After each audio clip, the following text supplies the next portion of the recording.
Mesdames et messieurs, mes chers collègues, cher Thomas Lecuy, vous en souvenez peut-être, Thomas, j'étais un des rapporteurs de votre thèse préparée à Heidelberg au Laboratoire européen de biologie moléculaire, EMBL, dans l'équipe de Stephen Cohen, sur une protéine de drosophile décapentaplégique, DPP pour les intimes, un morphogène au sens de Louise Wolpert. Vous en saurez plus tard, probablement. À l'époque, je n'avais pas compris que nous nous intéressions, dans mon laboratoire, à d'autres morphogènes, au sens de Turing cette fois, et je ne pouvais anticiper que l'un d'entre eux coopère avec DPP dans la morphogénèse d'une structure de l'aile de drosophile. Double croisement de trajectoire et brève rencontre sur une aile de mouche. Votre parcours scientifique, brillantissime, sera évoqué dans un instant par Edith Heard. Je voudrais, pour ma part, profiter de cette introduction pour rappeler que nous célébrons cette année le 100e anniversaire de la sortie du livre On Growth and Form de Darcy Thompson, qui, pas le premier sans doute, mais avant beaucoup d'autres certainement, avait mis en avant les approches physicalistes portant son attention sur le rôle des tensions superficielles, force d'adhésion ou de la viscosité cytoplasmique dans la morphogénèse des cellules. C'est lui aussi qui, dans un dernier chapitre consacré à la méthode des coordonnées, a tracé un lien entre développement et évolution, lien théorique et non seulement pragmatique, voire opportuniste, l'embryologie comme preuve de l'évolution de Ernst Haeckel. Cela fut souligné en 1937 par Gawin de Beer dans Embryos and Ancestors, hélas jamais traduit. Le concept de gène de développement était là déjà en germe. Mais Darcy était platonicien. René Thom aussi, qu'il admirait, et dont la conversation était toujours d'un grand intérêt, même s'il détestait la génétique. Et si j'évoque des ancêtres, plus ou moins lointains, c'est justement pour préciser que le projet de Thomas Lecuy se distingue de cette approche platonicienne et purement physicaliste. Il est beaucoup plus dans la compréhension de la façon dont le plan de l'organisme, celui qui passe de génération en génération, génétique donc, et en puissance dans l'œuf, s'actualise. Et pour comprendre cette actualisation quasi aristotélicienne, cette morphogénèse, il lui faut convoquer toutes les disciplines, sur un double plan théorique et instrumental, et s'attaquer à tous les niveaux d'analyse.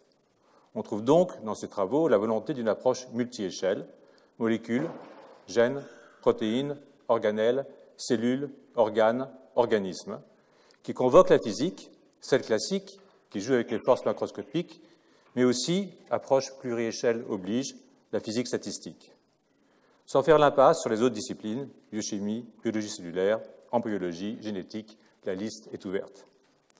C'est dire à quel point nous nous réjouissons d'accueillir un collègue dont la curiosité et la large culture scientifique nourrira, nous en sommes certains, des interactions intellectuelles au sein de notre communauté, par-delà les frontières entre disciplines. Sur ce, je passe la parole à Edith Heard, qui a porté, cher Thomas, ta candidature, et qui dira mieux que moi tout ce que nous devons à tes travaux et tout ce que nous pouvons espérer de ta présence au Collège de France.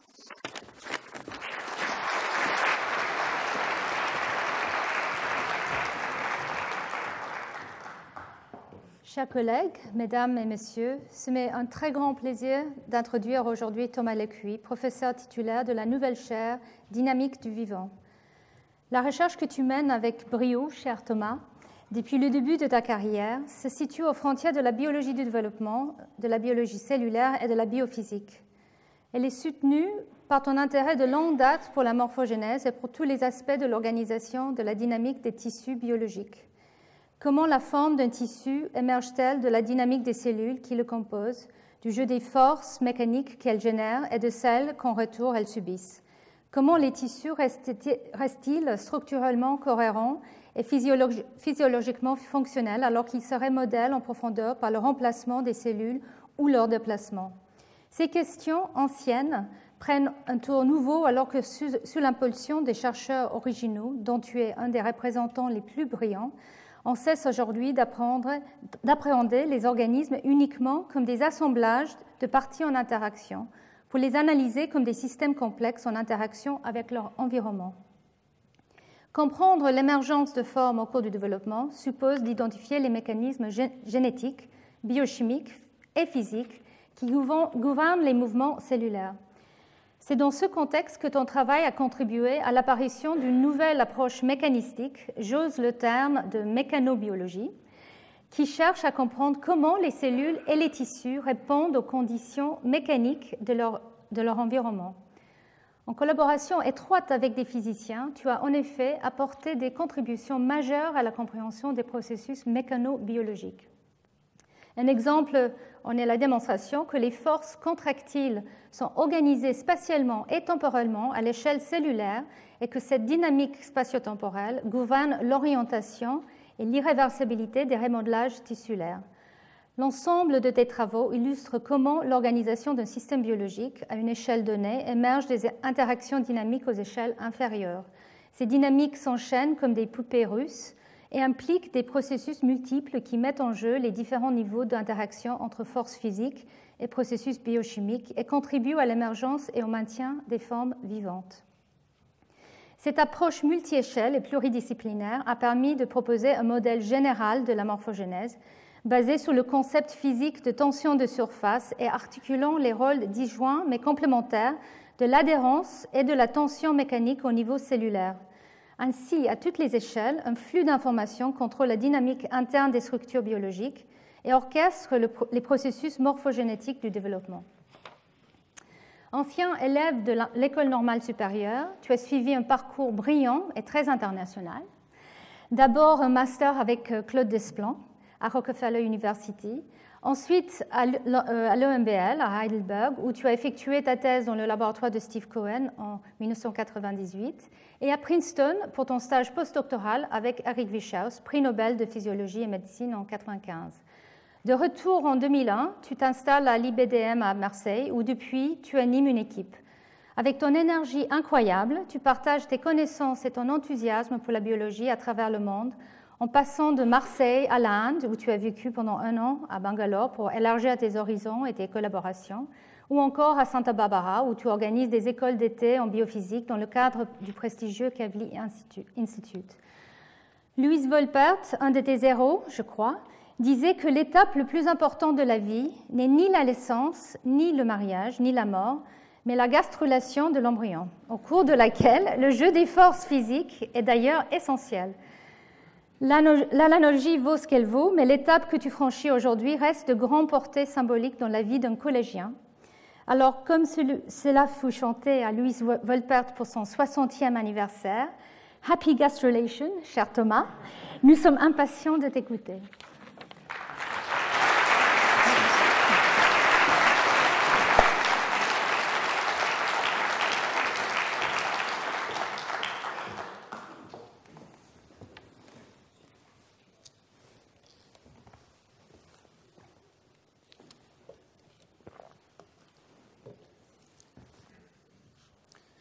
Monsieur l'administrateur, mes chers collègues, chers amis, mesdames, messieurs, qu'est-ce que la vie ? La vie semble une évidence, mais demeure insaisissable. Est-ce une substance, une structure, un processus ? Pour Bergson, je cite, « La vie est une évolution.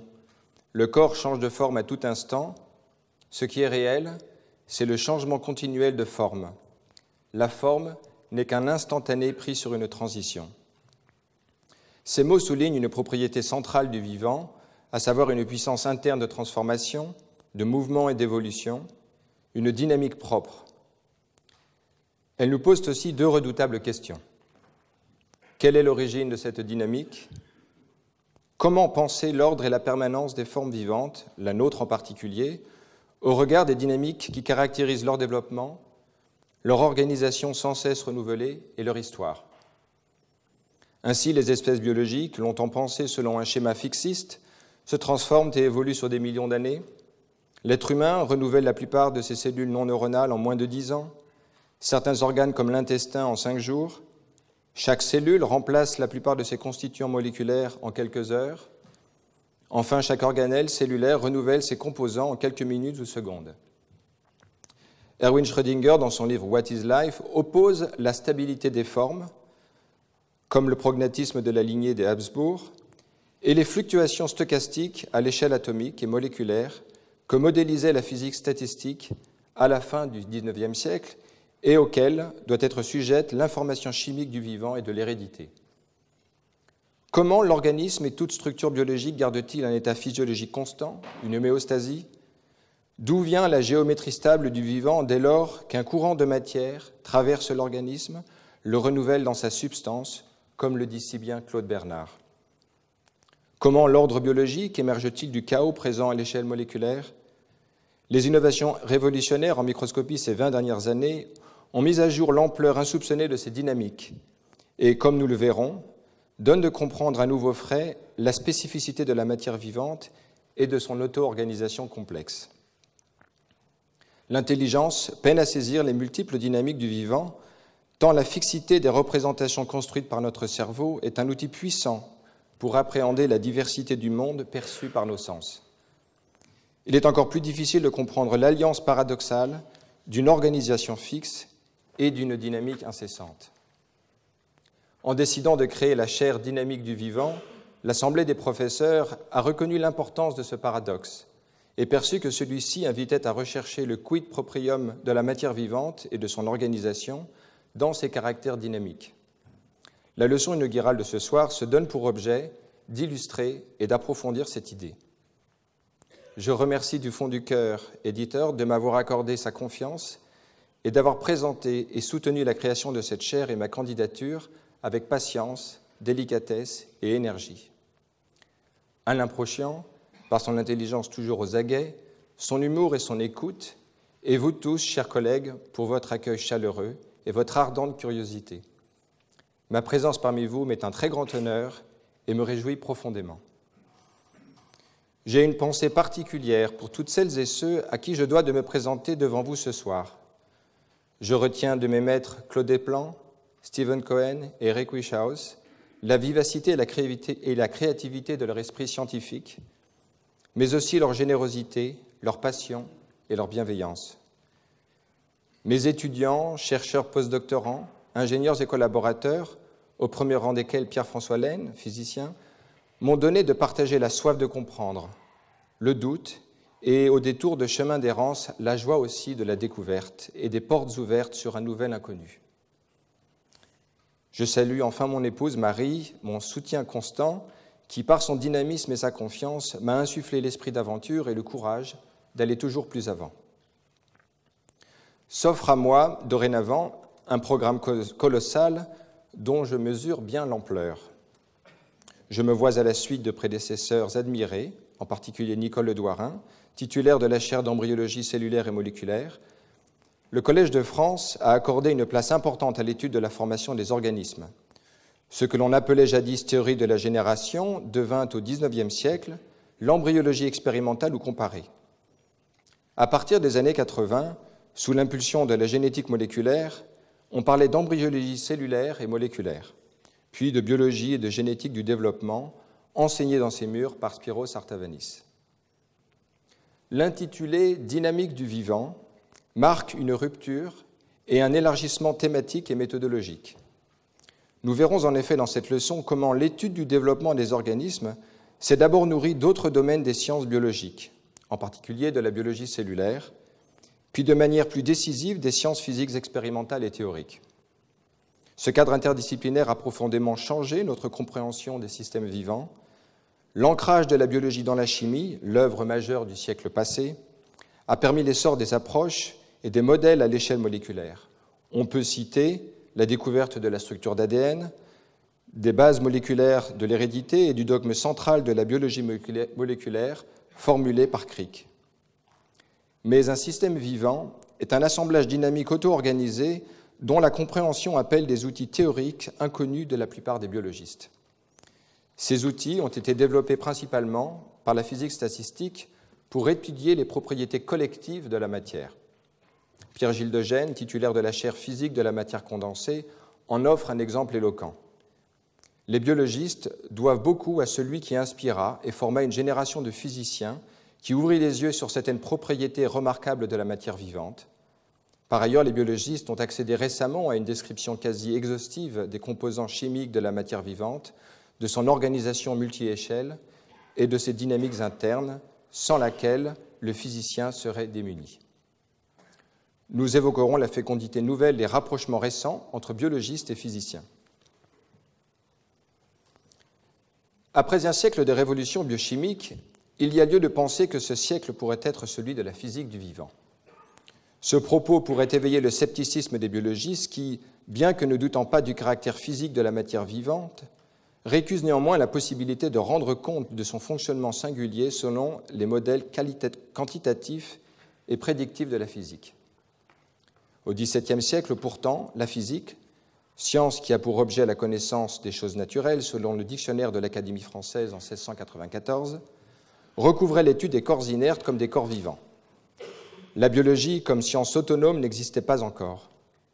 Il fallut attendre le début du XIXe siècle et l'invention du terme biologie par Lamarck, ainsi que conjointement par Treviranus en Allemagne.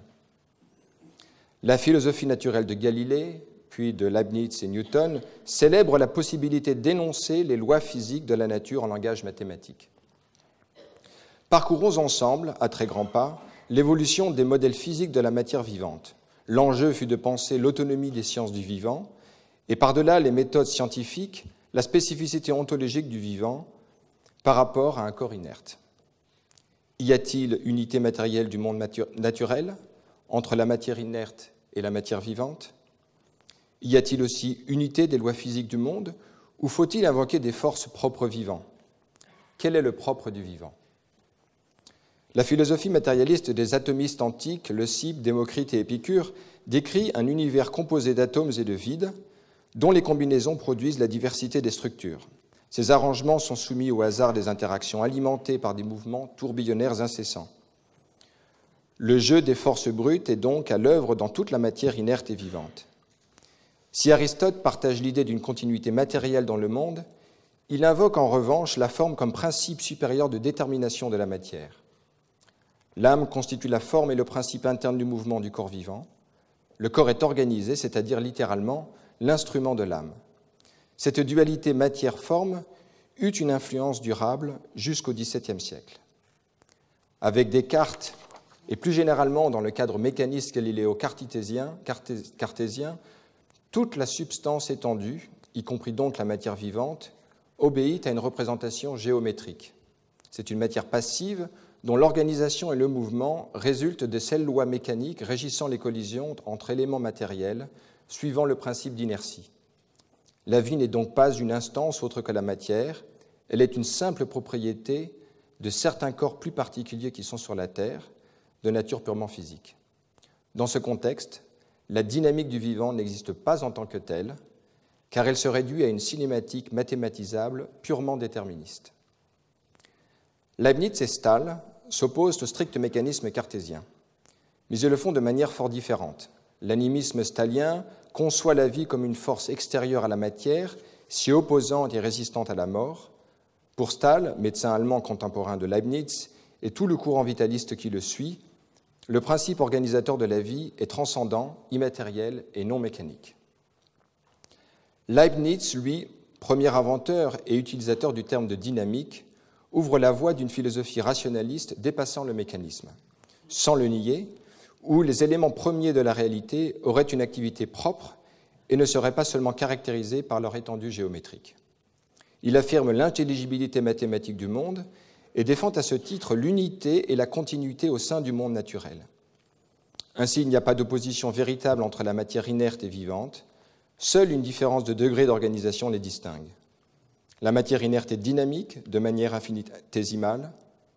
La vie est une propriété de la substance qui est force, alors qu'avec Descartes, elle était, dans certains cas, une propriété de la substance dont l'attribut principal est l'étendue. Cette puissance active primitive, inétendue et indivisible, est un principe d'activité organisateur de la matière. La dynamique leibnizienne, d'essence métaphysique, rend ainsi compte du caractère spontanément actif du vivant. Les inventeurs du calcul différentiel, Newton et Leibniz, ont une influence complémentaire sur les modèles matérialistes des sciences naturelles au siècle des Lumières. Tout en reconnaissant le mécanisme cartésien, Buffon veut étendre le répertoire des forces et imagine une physique des forces pénétrantes, intérieures, sur le modèle de la force de pesanteur newtonienne. Leibniz influence pour sa part le passage du mécanisme pur à l'organisme. Les molécules organiques inventées par Buffon ne sont pas de simples atomes figurables par la géométrie, Elles sont informées, selon les termes de Buffon, par un moule intérieur, lequel est pensé sur le mode d'une organisation dynamique. Dans le sillage de Buffon, Maupertuis ira plus loin. Il matérialise Leibniz car, selon lui, les éléments premiers de la réalité sont matériels et ont une dynamique propre. Ils sont doués de propriétés diverses de sensation, de mémoire et de pensée. Leurs interactions dynamiques déterminées par leurs affinités sous-tendent la formation des corps vivants. Dans la Vénus physique, et plus clairement encore dans l'essai sur la formation des corps organisés, Maupertuis explique, sans difficulté, dit-il, la ressemblance aux parents, l'apparition de monstres ou l'existence de métis. Diderot, inspiré par la lecture de cet ouvrage, apporte une nuance. Dans les pensées sur l'interprétation de la nature, il attribue les propriétés non étendues comme la pensée ou la mémoire, non aux particules de matière même, mais à leur agencement. Cette notion sera reprise et développée. Quelques décennies plus tard, en 1809, Lamarck conceptualise dans Philosophie zoologique l'idée selon laquelle les propriétés de la matière vivante proviennent de son organisation interne sous l'action des lois physiques universelles et du temps. Le transformisme lamarckien englobe autant la formation des embryons que celle des espèces. Cette théorie procède de l'importance centrale qu'il reconnaît aux lois physiques, de leur jeu sur la matière organisée et du temps nécessaire pour que ces lois forment des structures d'abord simples, puis graduellement plus complexes. Avec Lamarck, le temps n'est pas conçu comme une simple dimension externe, il est une partie de la structure organisée de l'être vivant et de son histoire. Notons que la théorie de la génération spontanée défendue par Lamarck, comme par nombre de ses prédécesseurs, est la conséquence d'une telle pensée unitaire de la matière vivante et inerte, ainsi que du transformisme. La négation de ce principe, à l'inverse, nourrit le soupçon d'une pensée vitaliste. Le génie souvent oublié de Lamarck fut de penser dans un cadre physique universel deux propriétés essentielles du vivant, à savoir son organisation et son historicité. Cela fait pardonner ses erreurs sur les mécanismes de l'évolution. Darwin, en proposant la théorie de l'évolution par la variation et la sélection naturelle, marque une étape décisive car il ouvre la voie d'une conception scientifique non finaliste du vivant. Voyons à présent quel fut l'impact de ces conceptions du vivant sur les théories du développement biologique. On discerne deux grandes traditions remontant à la période antique grecque. Aristote défend la théorie de l'épigénèse, selon laquelle la formation de l'embryon est un processus graduel d'élaboration et d'organisation de la matière vivante. Il lui oppose une conception plus proche de ce qu'on nommera plus tard la préformation, soutenue par Démocrite et Hippocrate, qui postule l'enveloppement à l'état microscopique de l'embryon déjà formé entièrement dans l'œuf. La formation de l'embryon est, dans ce cadre, un simple développement par croissance. L'épigénèse aristotélicienne eut une influence durable. Au XVIIe siècle, William Harvey défend cette théorie dans son traité sur la formation des animaux. Je cite, « Un animal qui est créé par épigénèse attire, prépare, élabore et utilise le matériau tout à la fois. Les processus de formation et de croissance se produisent en même temps. » Fin de citation. L'épigénèse est alors associée à une conception clairement finaliste, ayant recours à une cause formelle, ce qu'Harvey appelle les forces plastiques, et conférant une connotation vitaliste au modèle d'épigénèse. Il est remarquable qu'à cette époque, le déploiement de la pensée mécaniste conduit à écarter progressivement l'épigénèse et à défendre la préformation. Descartes tenta en vain toute sa vie de proposer un modèle mécanique de l'épigénèse, inspiré par sa théorie de l'animal-machine. Il fut le seul et malheureusement il échoua. Malpighi, célèbre représentant de l'école mécaniste italienne dans le sillage de Galilée, et pour qui les tissus et les organes recèlent de petites machines complexes, soutient la préformation en précisant toutefois que la forme ne préexiste pas à la fécondation. L'embryon se développe par accroissement sous l'effet des dispositifs mécaniques enchâssés alimentés par la chaleur. Pourtant, les microscopes récemment développés lui donnent accès à des observations inédites sur la formation du poulet qui auraient dû le conduire à défendre l'épigénèse. Le principe d'ordre à l'origine de la forme ne peut alors se penser dans un cadre mécaniste, comme le souligne Malebranche dans les entretiens sur la métaphysique et la religion. Ce dernier défend la théorie de l'emboîtement et de la préexistence des germes, une forme extrême de théorie de la préformation repoussant à la création la formation de tous les êtres vivants. Ainsi, au début du siècle des Lumières, on voit apparaître un déni d'explication de la formation des embryons par des causes efficientes. Pourtant, l'hégémonie des modèles de préformation n'aura qu'un temps. Maupertuis expose clairement dans Vénus physique en quoi l'observation du métissage chez l'homme est incompatible avec la préformation. Bien que très éloignée des thèses aristotéliciennes d'Harvey, Maupertuis commente les observations de ce dernier et présente dans l'essai sur la formation des corps organisés un modèle épigénétique par auto-organisation des éléments de la matière vivante. L'épigénèse connaît des nouvelles heures de gloire au XVIIIe siècle, quoique des soupçons de vitalisme pèsent toujours sur cette théorie. Le moule intérieur que Buffon invente pour rendre compte de la ressemblance entre les générations, ou les forces morphologiques proposées plus tard par Claude Bernard, illustrent la difficulté d'énoncer un modèle mécaniste du vivant par épigénèse. Claude Bernard distingue la composition de la matière vivante, le protoplasma, et l'organisation de l'être vivant. La composition physico-chimique de la matière vivante est son objet d'étude car il se prête à la démarche expérimentale. Pour Bernard, la vie est propre à la matière selon les lois physico-chimiques, mais il bute sur l'impossibilité d'expliquer l'organisation de l'être vivant.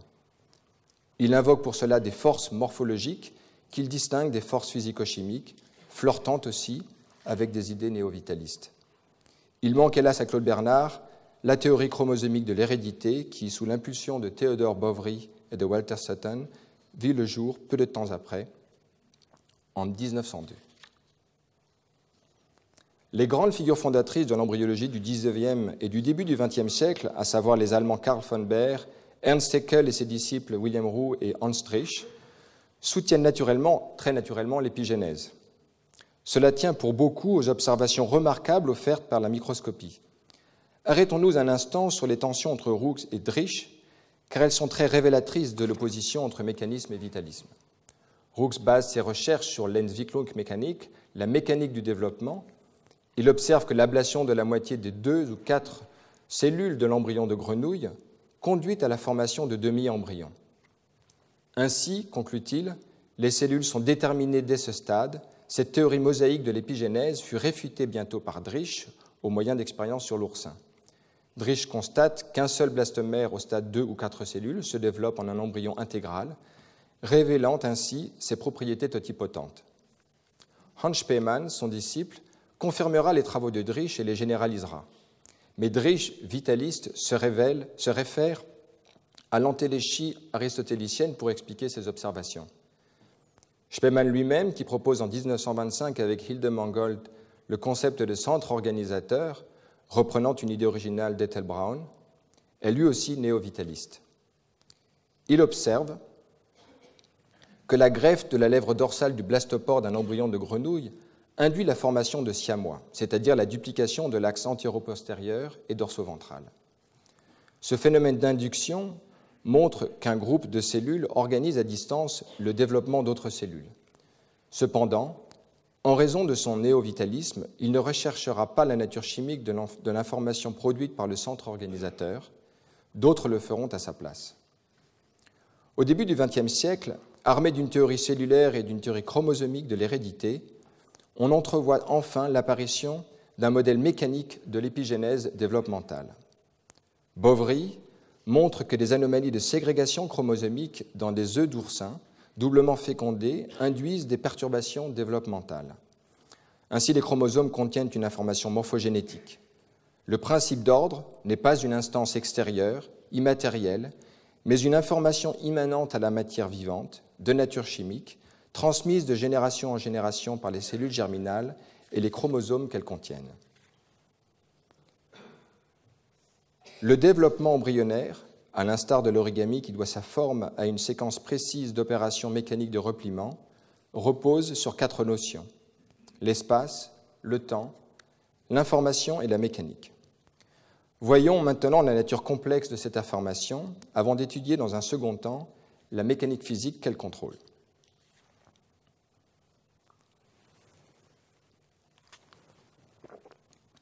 Au début du XXe siècle, un ancien étudiant de Driesch, pris au cœur de controverses avec Roux, qui quitte l'embryologie des oursins et la régénération des annélides pour s'intéresser à l'hérédité, dont les lois furent découvertes par Mendel en 1866.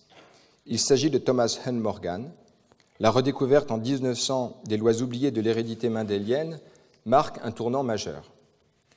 Un nouvel organisme modèle apparaît aussi, la petite mouche drosophile, dont les atouts principaux sont un développement rapide et l'existence de seulement 4 chromosomes. À l'université de Columbia, Morgan induit la mutagénèse des drosophiles et découvre pas à pas les lois chromosomiques de l'hérédité qui lui vaudront le prix Nobel en 1933. Les gènes sont disposés le long de chromosomes, comme les billes d'un chapelet, et se recombinent. L'information génétique est ainsi visible, palpable. On peut dès lors comprendre les bases mécaniques de l'hérédité. Les décennies suivantes révéleront la nature chimique de cette information chromosomique, à savoir l'ADN, sa réplication et sa transmission à chaque division cellulaire. Mais la génétique s'intéresse alors au caractère de l'adulte. À l'exception très notable de Waddington, les généticiens de la drosophile ne s'intéressent pas au développement. Or, pendant ce temps, la drosophile devient progressivement un puissant modèle d'embryologie et de régénération, sous l'impulsion notamment d'Ernst Haddorn. Dès lors, dans les années 70, la génétique du développement devient une nouvelle discipline qui connaît un essor exceptionnel. Il devient possible d'induire l'homozygosie de mutations par irradiation rayon X et d'en analyser les effets dans la descendance clonale de la cellule mutée. Ces études de génétique dites mosaïques intéressent les membres de la drosophile, ailes, pattes et antennes. Garcia-Bilido, parmi d'autres, découvre que l'information génétique de la morphogénèse s'exprime au niveau cellulaire et qu'elle est héritable dans les lignages cellulaires. Ainsi, l'embryon se modélise comme une sorte d'automate génétique. À chaque division cellulaire, une information génétique est sélectionnée par chaque cellule. Garcia-Bilido propose ainsi de distinguer les gènes dits sélecteurs qui contrôlent les décisions développementales des gènes dits de cytodifférenciation qui les exécutent. La mutation du gène homéotique Antennapedia offre un exemple saisissant de gène sélecteur. Des pattes se développent en lieu et place des antennes. L'ADN est donc le support de tous ces gènes de développement. Mais il est bien plus qu'une structure où est stockée l'information génétique à l'instar d'un disque dur. L'ADN constitue aussi le système d'exploitation permettant son utilisation contrôlée dans chaque cellule au cours du développement. À la suite des travaux de Jacob et Monod sur l'opéron lactose, Eric Davidson propose en 1969 une théorie de la régulation génétique du développement. L'ADN permet à l'information génétique d'être exprimée, exécutée et régulée dans l'espace et le temps. Revenons maintenant à la mutation Antennapedia pour introduire le concept central d'information de position. L'induction de clones de cellules mutantes pour le gène Antennapedia produit des tissus mosaïques d'antennes et de pattes permettant d'associer la position de chaque cellule à ses caractéristiques différenciées. Schneiderman, auteur de ce travail, découvre que les cellules d'une position donnée de l'antenne correspondent aux traits différenciés près aux cellules de la même position de la patte. Il existe donc une information de position identique dans les différents membres qui définit les coordonnées cartésiennes de chaque cellule. Ce concept d'information de position avait été proposé 2 ans plus tôt, en 1969, par Lewis Wolpert, dans un article théorique fondamental qui évalue d'abord une grande incompréhension. La vision prédominante du développement des années 60 est très influencée par l'étude de la différenciation moléculaire à la suite des travaux de Jacob et Monod. Elle envisage une information propre à chaque cellule, différenciée à chaque organisme. À contre-courant, Wolpert défend l'universalité des mécanismes qui définissent la position des cellules dans un tissu et qui opèrent en amont des processus de différenciation. Cette information de position attribue des coordonnées spatiales à chaque cellule par rapport aux frontières du tissu en développement. L'information de position est d'origine génétique. Elle se traduit en activité biochimique produite et interprétée par les cellules. Quelle logique interne confère à cette information le caractère universel que lui assigne Wolpert? Quels sont ses principes organisateurs? On peut distinguer 2 modalités radicalement différentes de production d'informations de position. L'information génétique peut être dirigée par quelques gènes, chefs d'orchestre, définissant dans l'espace et le temps l'ordre d'activation et de répression de tous les gènes dans chaque cellule. Tels des maîtres d'œuvre, ces gènes exécutent le plan de construction et la recette permettant l'élaboration des formes. À l'inverse, les formes peuvent émerger spontanément d'interactions locales entre toutes les cellules, sans qu'elle ne soit pour autant orchestrée ni dirigée par quelques cellules ou gènes singuliers. C'est selon ce principe que s'auto-organisent sans plan ni chef d'orchestre les habitations d'insectes sociaux comme les termitières. La morphogénèse émerge simplement des règles d'interaction locale, qu'il s'agisse d'animaux comme dans cet exemple, ou aussi de cellules ou bien de molécules. L'information développementale emprunte aux stratégies d'orchestration et d'auto-organisation, à l'instar de l'œuvre de Gaudi et des termitières cathédrales. Voyons dans un premier temps certains principes d'orchestration. Les études génétiques menées dans les années 70-80 chez la drosophile révèlent un nombre très restreint de gènes d'information de position, ainsi que la logique de leur activité collective. Ces découvertes vaudront à leurs auteurs le prix Nobel en 1995. Christian Nusslein-Volhard identifie d'abord une classe de gènes maternels définissant les principaux axes de l'embryon, à savoir l'axe antéro-postérieur et l'axe dorso-ventral. Avec Eric Wieschaus, tous deux identifient une quinzaine de gènes qui définissent les motifs segmentés de la larve à l'issue du développement embryonnaire. Fait remarquable, ces gènes se regroupent en 4 classes fonctionnelles discrètes. Des gènes d'origine maternelle contrôlent le développement d'une très large partie de l'embryon. D'autres gènes dits GAP définissent des territoires plus restreints, regroupant plusieurs segments. Des gènes dits père-roule organisent un segment sur 2. Enfin, une dernière classe de gènes polarise chaque segment. Si les mécanismes de segmentation se révéleront parfois différents dans d'autres organismes, on peut retenir les principes généraux suivants. L'information de position se déploie de manière dynamique et selon un schéma hiérarchique. Ces gènes codent pour des facteurs de transcription qui régulent d'autres gènes. Leur activité en cascade entraîne la subdivision progressive du champ morphogénétique qu'ils organisent jusqu'à allouer à chaque cellule ses coordonnées antéro-postérieures. Parallèlement, Ed Lewis identifie le complexe génétique bithorax, regroupant 8 gènes homéotiques qui définissent l'identité des segments thoraciques et abdominaux en fonction de leur information de position. Ces gènes sont des régulateurs transcriptionnels qui orchestrent tous les processus de différenciation en aval. Ils sont disposés sur les chromosomes selon un axe qui préfigure leur expression séquentielle le long de l'axe antéro-postérieur, suivant un principe de collinéarité. Le gène homéotique Antennapedia, dont nous avons parlé tout à l'heure, fait aussi partie d'un complexe génétique qui fonctionne selon ce principe. Les gènes homéotiques OX sont présents chez tous les organismes segmentés, l'homme inclus, et traduisent l'information de position en information de différenciation. La lecture d'un article sur les travaux d'Ed Lewis autour de mes 20 ans fut ma première incursion dans le monde de la génétique moléculaire du développement, alors en plein essor. Cette lecture fut pour moi une révélation. Un an plus tard, alors étudiant à l'École normale supérieure, j'eus la chance de rejoindre le laboratoire de Claude Desplan à New York. Il avait découvert les bases moléculaires de la spécificité des protéines à homéodomène et de leur rôle dans la définition de l'axe antéro-postérieur chez la drosophile. Son laboratoire étudiait en particulier les propriétés de liaison à l'ADN du facteur de transcription mycoïde qui orchestre le développement des parties antérieures de l'embryon. Cette orchestration est due à des caractéristiques de morphogènes. Nous sommes en 1993 et pendant 5 ans, mes recherches porteront sur le concept de morphogène. Le terme de morphogène a été inventé par le mathématicien Alan Turing dans son célèbre article « The Chemical Basis of Morphogenesis » publié en 1952. Il s'agit, selon Turing, d'une substance chimique productrice de formes. Turing n'attache aucune signification plus précise à ce concept. Il prédit la formation de structures spatiales par des substances chimiques morphogènes selon un schéma général de réaction-diffusion.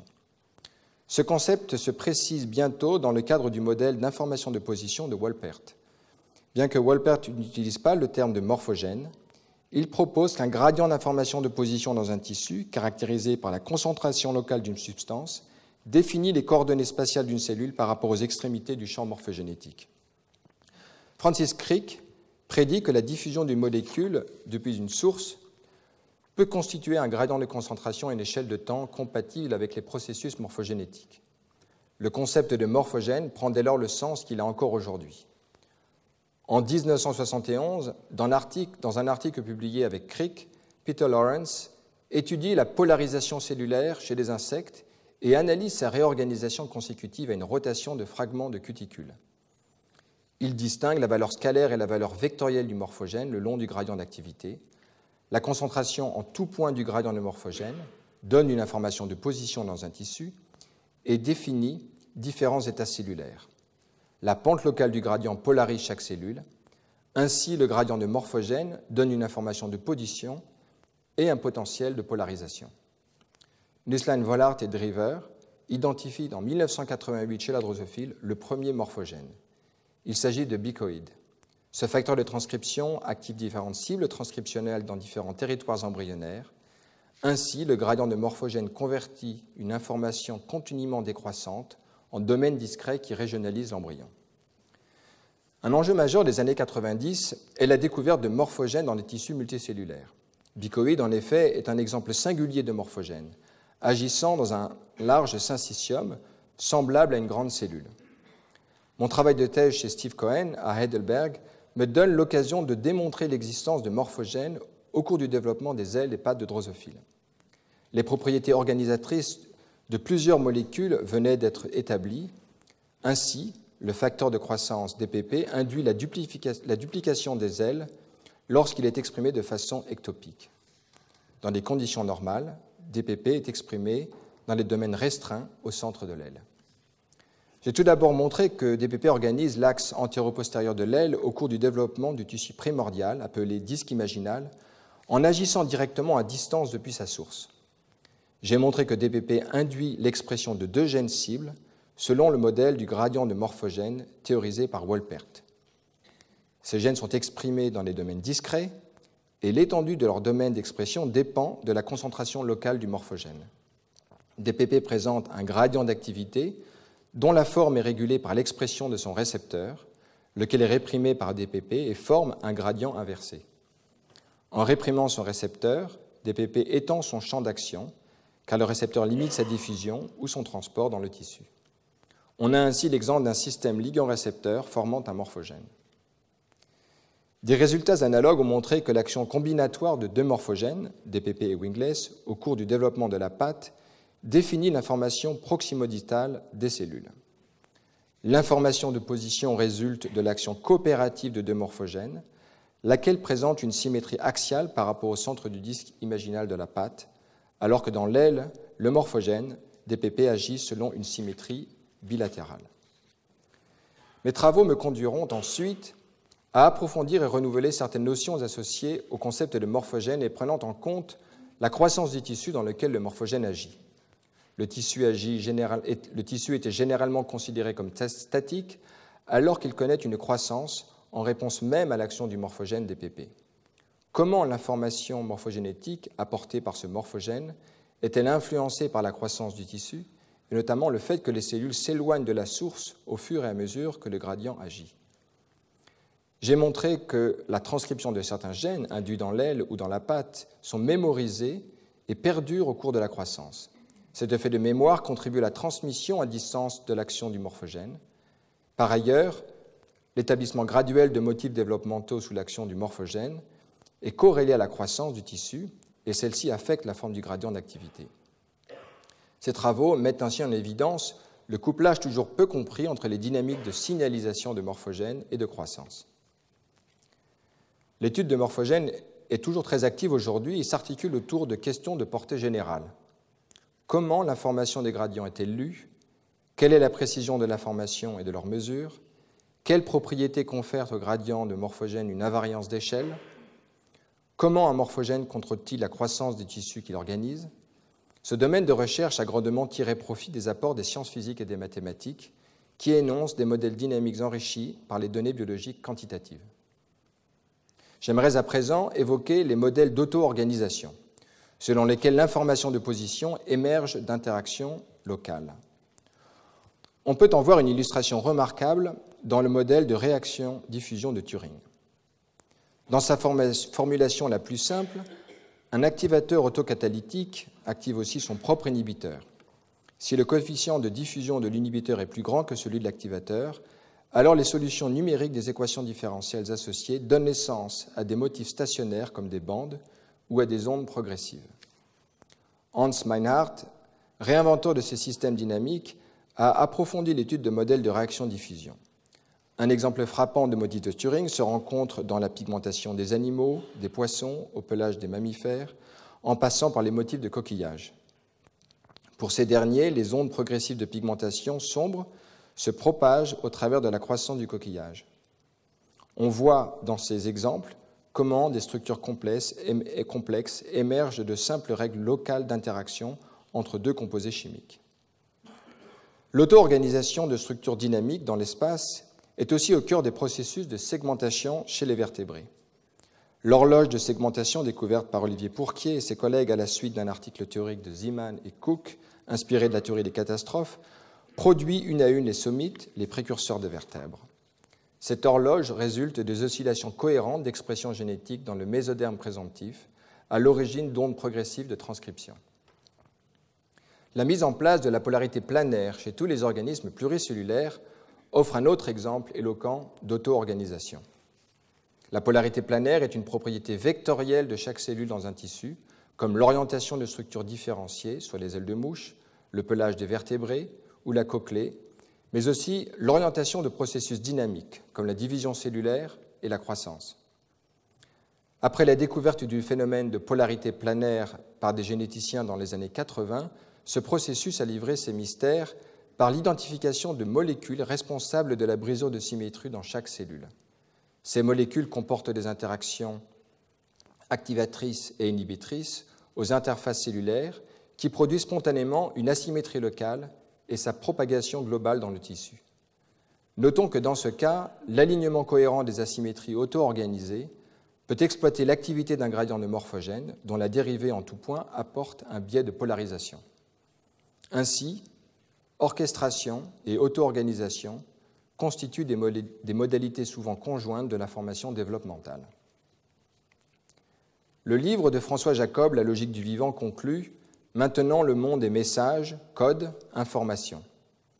Ces mots sont d'une grande actualité alors que la nature et la logique de l'information morphogénétique ne cessent de révéler leur richesse. Qu'elle opère selon un principe d'orchestration à distance ou selon des règles locales d'auto-organisation, l'information assure trois grandes fonctions.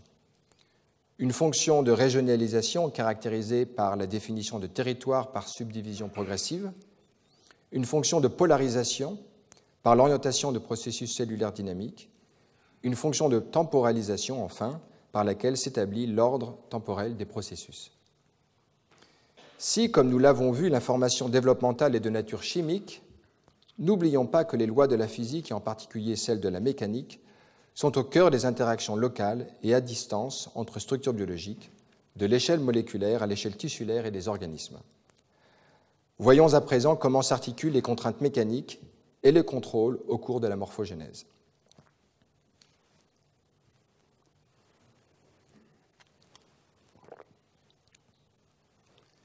Mes recherches sur les morphogènes me convaincront d'évoluer dans mes approches en prenant davantage en considération la dimension temporelle des processus développementaux.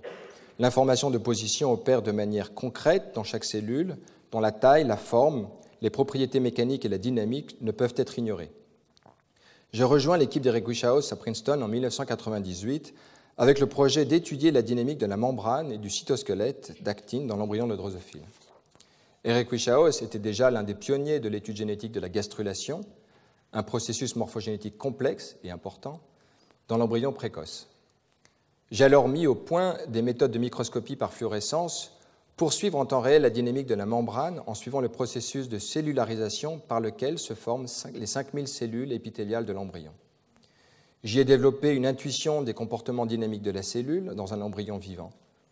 Au cours de cette période très stimulante, j'ai tiré profit de nouvelles méthodes de vidéomicroscopie confocale et de la possibilité de fusionner une protéine d'intérêt avec des protéines fluorescentes telles que la GFP afin d'en observer la dynamique in vivo. Ces innovations révélaient alors le monde encore largement ignoré de la dynamique cellulaire interne et ouvraient la voie d'une approche renouvelée de la morphogénèse. Lors de la création de mon équipe à Marseille en 2001, je m'assignais un ambitieux programme de recherche sur la dynamique et la mécanique de la morphogénèse et son contrôle par l'information développementale. L'observation au microscope d'un embryon d'oursin ou de tout autre organisme révèle une dynamique incessante. Les cellules se divisent, changent de forme ou migrent. Toutes ces déformations cellulaires manifestent l'action des contraintes mécaniques exercées sur le matériau cellulaire, Quelles sont les propriétés mécaniques des cellules? Quelle est l'origine des contraintes à l'origine des déformations et des mouvements cellulaires? Comment l'embryon contrôle-t-il ces processus dans le temps et l'espace? Mon équipe tente de répondre à ces trois grandes questions depuis plus de 15 ans. Remontant aux sources de modèles proprement physiques de la morphogénèse, il convient de partir de Darcy Thompson, dont nous célébrons cette année le centenaire de la publication du livre On Growth and Form. Darcy Thompson fut, à n'en pas douter, le premier à conjoindre une explication purement physicaliste de la morphogénèse et une description mathématique des formes, comme les variations continues de morphologie par des transformations conformes. Au nom d'un idéalisme platonicien, il refuse d'épouser la théorie darwinienne et relègue au second plan les causes héréditaires. Il utilise les grandeurs physiques de tension superficielle et d'énergie d'interface entre cellules et avec l'environnement pour expliquer la forme des cellules et des agrégats cellulaires. Les cellules adoptent des configurations qui minimisent l'énergie d'interface selon un modèle thermodynamique. Darcy considère aussi les propriétés mécaniques des cellules et des tissus. Les embryologistes de son temps se montrent pour le moins peu sensibles à l'explication purement physique de la morphogénèse ainsi proposée. Cependant, dans les années 60, Miles Steinberg reprend à son compte un modèle thermodynamique de la morphogénèse. Il s'appuie sur les expériences anciennes de tricellulaires avec les éponges puis les amphibiens, où il est observé que des cellules dissociées d'un organisme se réorganisent en enveloppes sphériques concentriques déterminées par leur origine développementale. Ses prédécesseurs, notamment Holzfreter, employaient le terme d'affinité cellulaire pour rendre compte de ce phénomène d'association sélective. Cette affinité, non sans rappeler la théorie de Maupertuis d'organisation des éléments de matière vivante, est une qualité spécifique de chaque cellule cellulaire, de chaque type cellulaire. L'information organisatrice des cellules, selon le modèle de l'affinité, est qualitative. Elle empêche donc la généralisation quantitative qu'exigerait une théorie physique. On doit à Steinberg, dans un article de 1963, de proposer un modèle physique du tricellulaire fondé sur un unique paramètre quantitatif, l'énergie d'adhérence entre cellules. Il énonce l'hypothèse d'adhérence différentielle selon laquelle les cellules s'organisent lors du tricellulaire et au cours de la morphogénèse en fonction de l'énergie d'adhérence, quelle que soit la nature des molécules et des spécificités de leurs interactions. Steinberg écrit « Il semblerait qu'une quantité non négligeable de l'information requise pour produire, par un mouvement morphogénétique, l'anatomie d'une partie du corps peut être exprimée dans un code dont le seul élément est la quantité, plus contre moins. » L'identification moléculaire des cadérines dans les années 80 permit un test expérimental de l'hypothèse d'adhérence différentielle, tout au moins in vitro. Dans les années 90, Steinberg, Takeichi et d'autres encore s'appuyaient sur cette hypothèse pour expliquer la ségrégation des feuillets embryonnaires, la non-miscibilité des compartiments développementaux, pour ne citer que ces exemples. En 1988, Edelman développe une théorie de la morphogénèse qui met en avant le rôle prééminent de l'adhérence. La morphogénèse est alors principalement une histoire d'adhérence. Nous allons maintenant voir en quoi cette vision a considérablement changé ces 20 dernières années, comment nos recherches y ont contribué et quel en fut l'impact dans les modèles de mécanique de la morphogénèse. À Marseille, nos premières études ont porté sur l'étude des forces de cohésion dans l'épithélium embryonnaire. Cet épithélium constitue une monocouche de cellules et établit une frontière polarisée entre la face externe et la face interne de l'embryon nouvellement formé. Les cellules épithéliales maintiennent une organisation monocouche alors que l'embryon connaît des déformations majeures. Des forces d'adhérence intercellulaire sont garantes de la cohésion épithéliale au cours de ces déformations.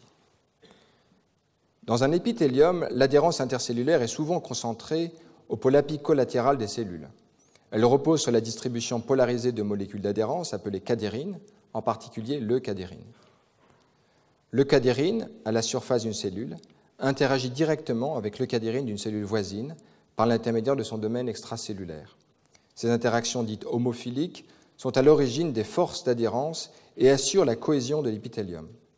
Mon équipe a caractérisé l'organisation dynamique des complexes d'adhérence et leur régulation.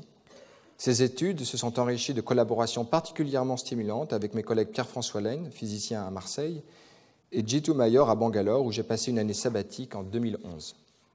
Ces collaborations ont entre autres permis de sonder l'organisation quantitative des complexes de cadérine de l'échelle du nanomètre, par transfert d'énergie intermoléculaire, à quelques dizaines de nanomètres par microscopie super résolutive.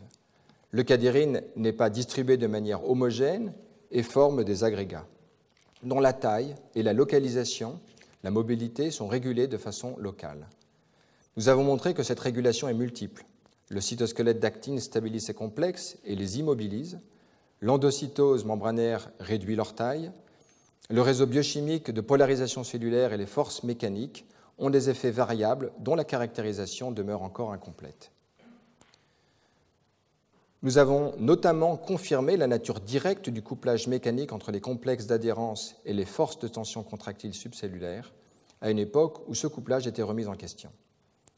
L'adhérence intercellulaire repose sur une organisation discrète permettant la régulation quantitative de 3 paramètres, la taille, la dynamique et le couplage mécanique de ces agrégats nanométriques au cytosquelette d'actine. Ce cadre mécanistique permet de mieux appréhender la régulation spatiale de la mécanique subcellulaire au cours de la morphogénèse. En effet, les molécules d'adhérence stabilisent les interfaces cellulaires, mais transmettent aussi les forces de tension contractile qui déstabilisent les interfaces cellulaires et sont à l'origine de la dynamique tissulaire, comme nous allons maintenant le voir.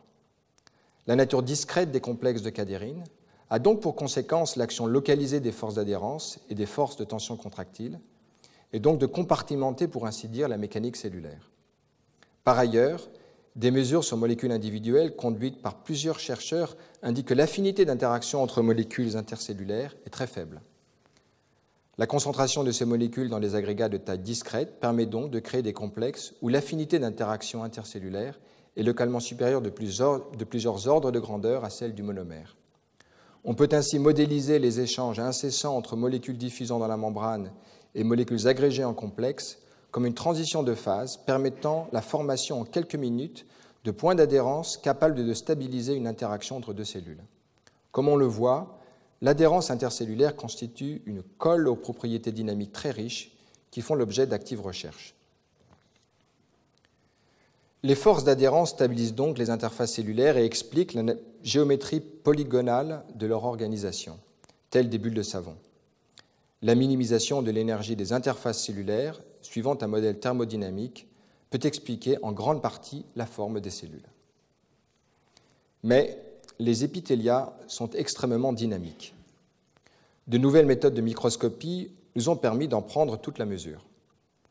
Nous nous sommes penchés sur l'extension d'un tissu épithélial, une classe très générale de processus morphogénétiques. L'imagerie rapide des embryons a révélé un mouvement global des cellules vers la partie postérieure, semblable à l'écoulement d'un fluide. Le suivi précis des positions relatives des cellules au cours de ce processus indique que l'extension de l'ectoderme le long de l'axe antéro-postérieur se produit par intercalation cellulaire, un processus qui conduit les cellules à changer de voisine de manière très ordonnée.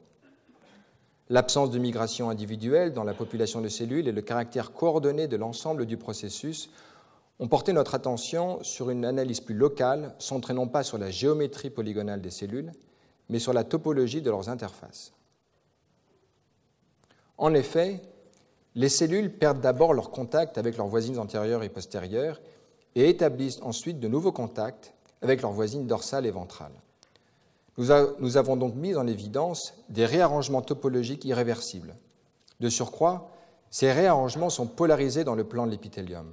Seuls les contacts avec les cellules voisines antérieures et postérieures sur ce schéma sont remodelés. Ce phénomène manifeste une nouvelle forme de polarité planaire. Par la suite, nos travaux ont déterminé l'origine de ces remodelages polarisés. Ils ne sont pas dus à des forces extérieures au tissu, le comprimant ou l'étirant. Ils ont une origine locale à l'échelle de la cellule, ou plus exactement des interfaces cellulaires. Nous imaginions tout d'abord que le remodelage serait dirigé principalement par une inhibition locale de l'adhérence cellulaire, conformément au modèle prévalent d'adhérence différentielle, mais nos études ont montré que le remodelage des jonctions dépend d'une augmentation locale de la tension mécanique.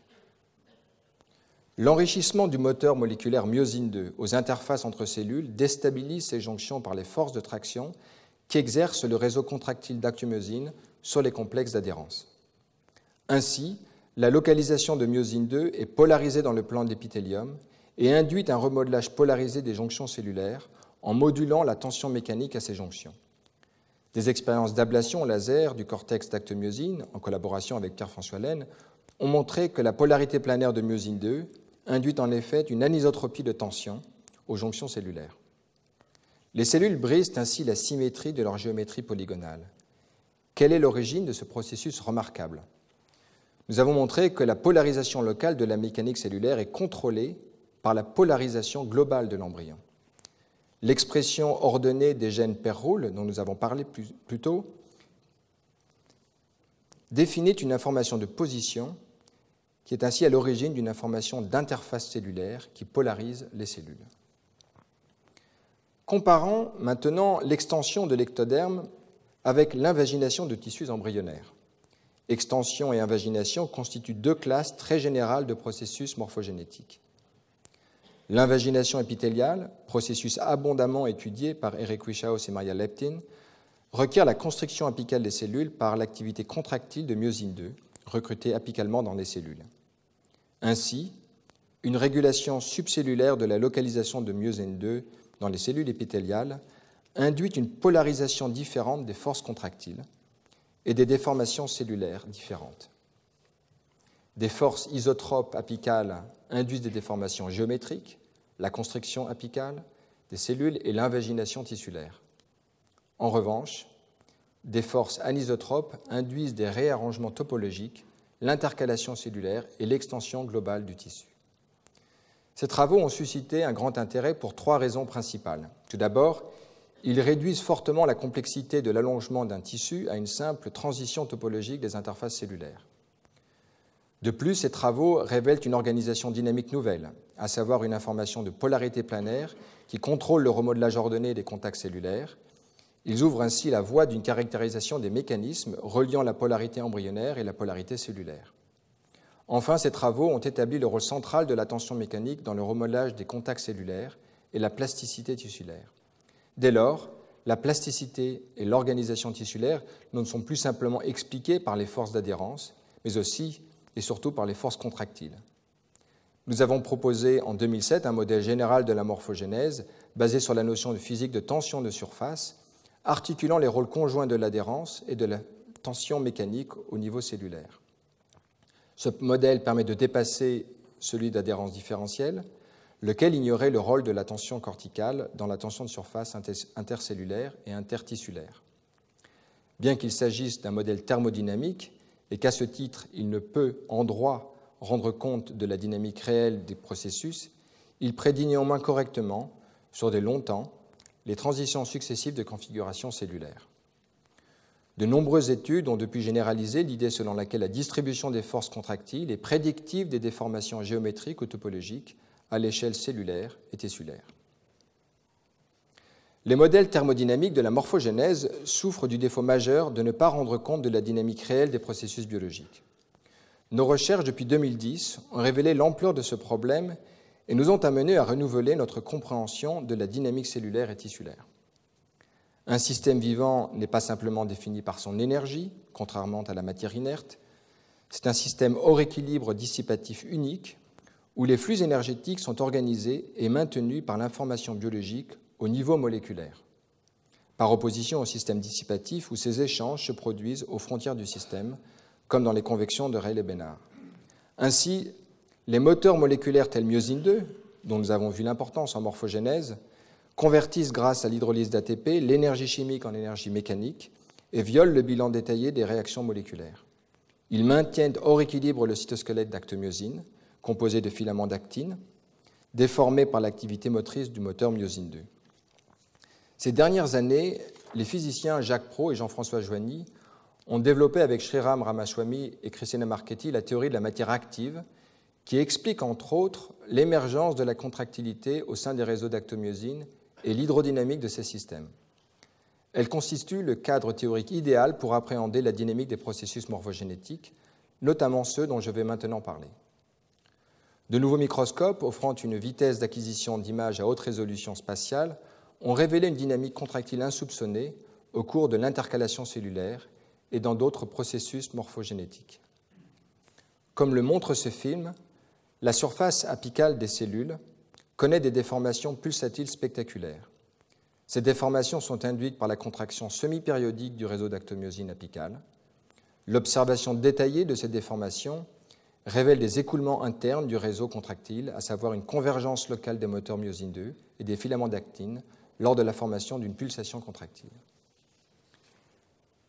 Par ailleurs, le réseau d'actomyosine peut présenter des écoulements anisotropes de grande ampleur qui polarisent les déformations cellulaires. Ces dynamiques pulsatiles polarisées sont auto-organisées au sens où nous l'avons entendu tout à l'heure. Elles résultent en effet d'interactions locales de nature biochimique, mais également mécanique, au sein d'une information mécano-chimique. La théorie de la matière active explique ces processus morphogénétiques à l'échelle moléculaire. Elle est aussi adaptée pour expliquer les écoulements actifs de bancs de poissons ou d'autres regroupements d'animaux, comme on peut l'observer maintenant.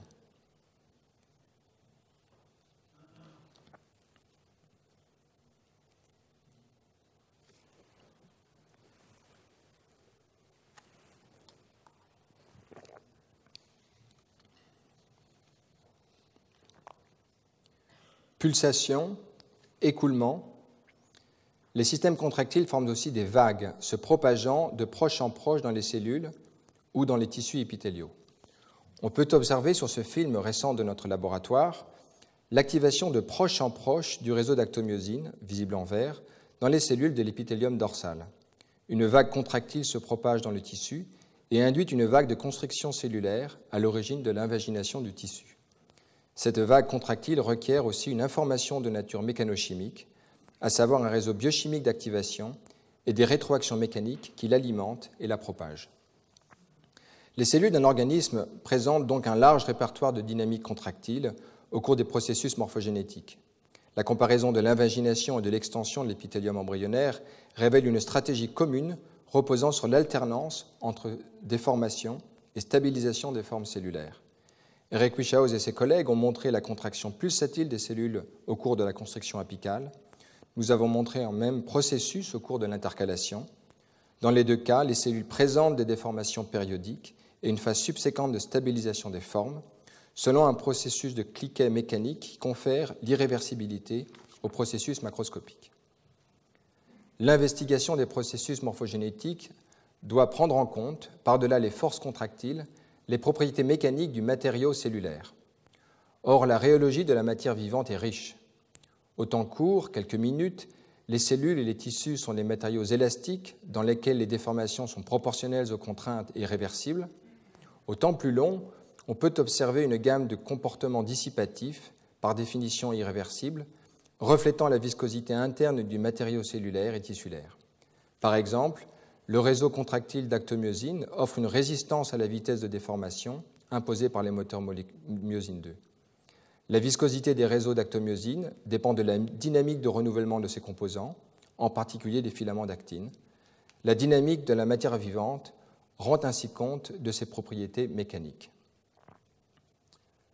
Monsieur l'administrateur, chers collègues, parvenus au terme de cette leçon, tentons d'énoncer certains grands traits caractéristiques du vivant.